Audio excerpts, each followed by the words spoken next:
जिला विकास और निगरानी समिति की बैठक, जिसका भारत सरकार के द्वारा मुझे चेयरपर्सन बनाया गया है,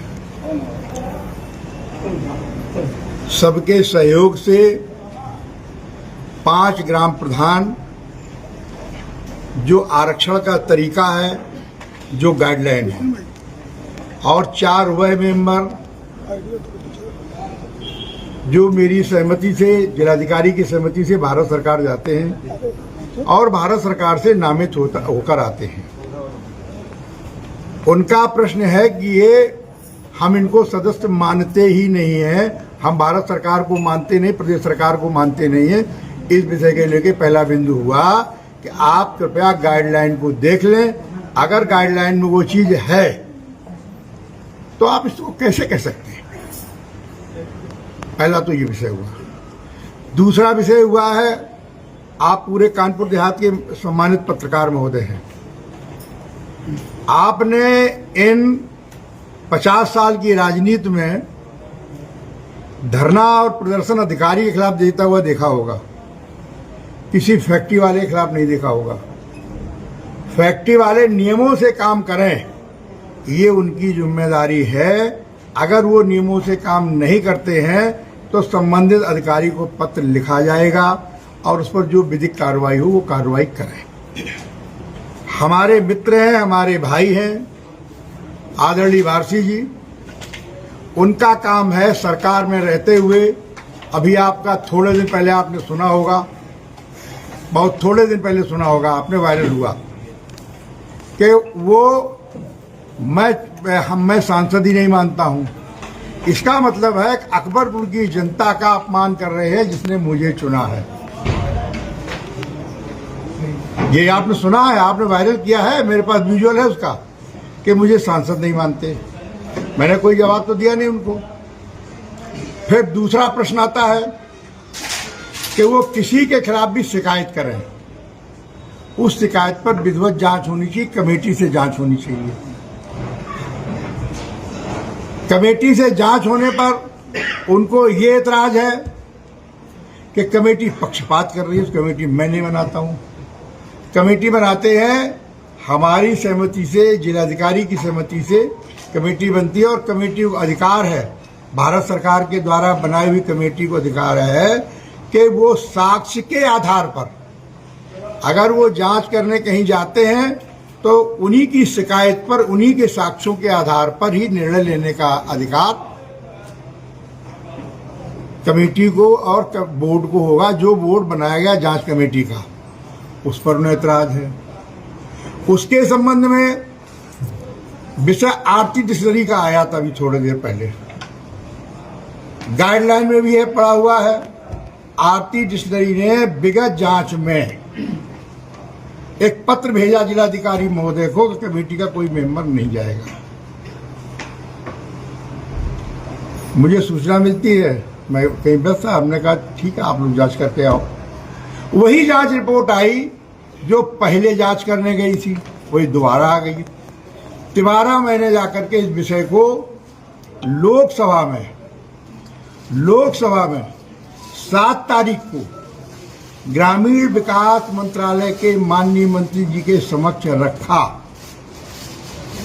और अकेले नहीं रखा, बहुत सारे मेंबर पार्लियामेंट के समय रखा कि दिशा की बैठक का महत्व अगर है, करना है तो उसका महत्व होना चाहिए। हमारा संशय दूर करिए कि क्या वो मेंबर वहां जा सकता है कि नहीं जा सकता। तो उनका डैश पर खड़े होकर आदेश था कि वो जा सकता है और अध्यक्ष जा सकते हैं, जिसको भेजना चाहे वो जाएगा। तो पहले तो मेरा उनसे ये निवेदन है, वो बार बार उस पर झगड़ा करते हैं। चूंकि आपने देखा होगा कि थाने में भी धरने बैठेंगे, गौलिया में भी धरने बैठेंगे। जब चुनाव का वक्त आता है तब वो चलाते हैं परशुराम महासभा। जब चुनाव का वक्त आता है तो वो जात को चलाते हैं। उनसे बड़ा मैं ब्राह्मण हूँ, उनसे बड़ा मैं क्षत्रिय हूँ, उनसे बड़ा मैं दलित हूँ, उनसे बड़ा मैं पिछड़ा वर्ग हूँ और उनसे बड़ा मैं मुसलमान हूँ। मेरे द्वारा कोई जात के आधार पर काम किया गया हो, इन 11 सालों में MP बना हूँ, 50 साल से राजनीति कर रहा हूँ, MLA भी रहा, मंत्री रहा, तो मुझे पता है उदाहरण तो। और उनके द्वारा आपने गौरिया में देखा होगा 2021 में कि पूरे प्रदेश के माहौल को खराब करने के लिए कि साहब ब्राह्मण की हत्या हो रही है। अवनीश अवस्थी तत्कालीन गृह सचिव थे, उनके साथ में मैं नहीं गया था, ये विवेक द्विवेदी गए थे, ये राजेश तिवारी गए थे और ब्राह्मणों की टीम रवि शुक्ला गए थे, विनोद तिवारी गए थे, विद्यासागर त्रिपाठी गए थे, चेयरमैन वो गए थे आपके शिवली। सब लोगों ने जाकर के उस पूरे विषय को बताया। कुछ हमारे बेटे बेटियां हैं, गलतियां करते हैं, उनका आपस का कुछ होगा, लेकिन आप केवल उसको जात के आधार पर ले जाकर के उसको विस्कमन करेंगे, जिले के वातावरण को खराब करेंगे, तो ये तो बर्दाश्त से बाहर है। आप विकास दुबे के भाई को साथ रख सकते हैं जिसने संतोष शुक्ला की हत्या की हो, आपका साथ में वो आपका है। आप चुनाव फिर आ रहा है, आपको कहीं तलाश है, क्योंकि रोज जो अत्याचार करते हो, शासन के खिलाफ बोल रहे हो कि साहब हमारे पास फाइल नहीं आती है, और तो क्यों मंत्री बने बैठे हो नहीं अगर फाइल आती है, इसलिए मेरा दोष है। तो वो आप उसी तरीके से इस वातावरण को वो विषाक्त बनाने के लिए कि चूंकि इसका चेयरपर्सन में हूं, तो उस चेयरपर्सन होने के नाते मुझे अपनी गंभीरता का ख्याल रखना चाहिए और कोशिश करता हूं गंभीरता ख्याल रखूं।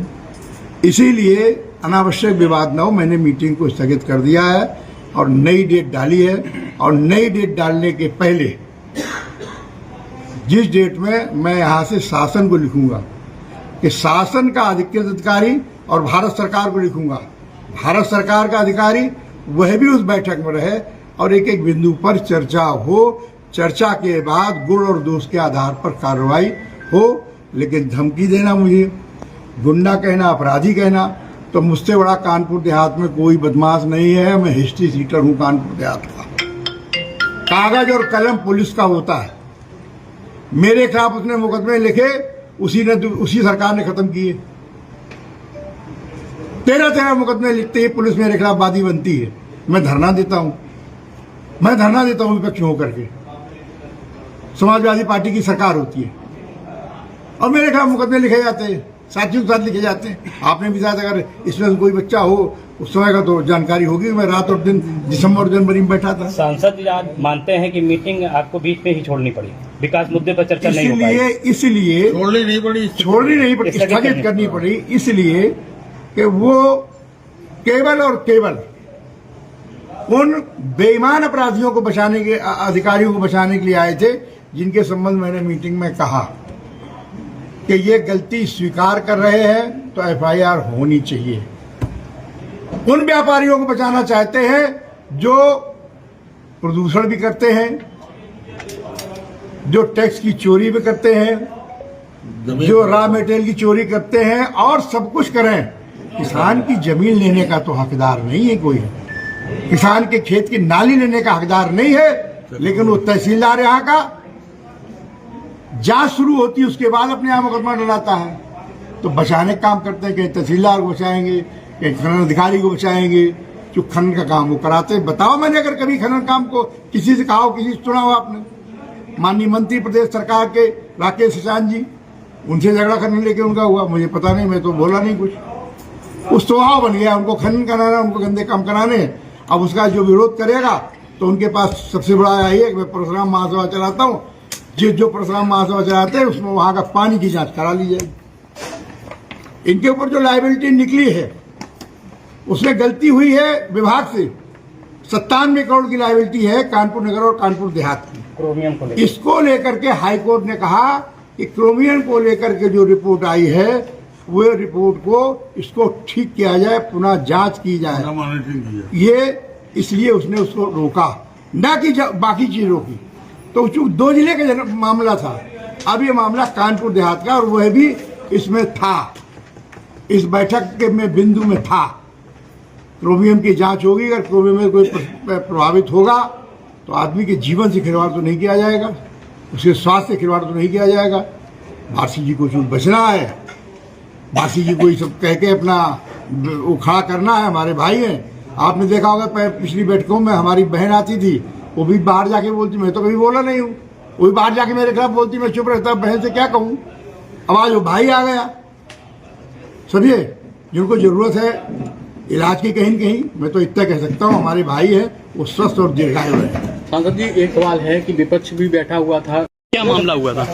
ये यहाँ का जो दशा का चेयरमैन है मिस्टर देवेंद्र सिंह भोले, यहाँ पे अपने 4-5 गुंडों को बैठाल करके उनको जबरदस्ती मेंबर बना के दिशा का, और इस मीटिंग पे जो है क्या नाम लोगों को टारगेट करते हैं, लोगों को बेइज्जती करते हैं और सबको जो है परेशान करते हैं, जबरदस्ती मुकदमे लिखाते हैं, फैक्ट्री वालों को टारगेट करते हैं, फिर इनके लोगों जा करके वहाँ वसूली काम करते हैं। अभी क्या हुआ?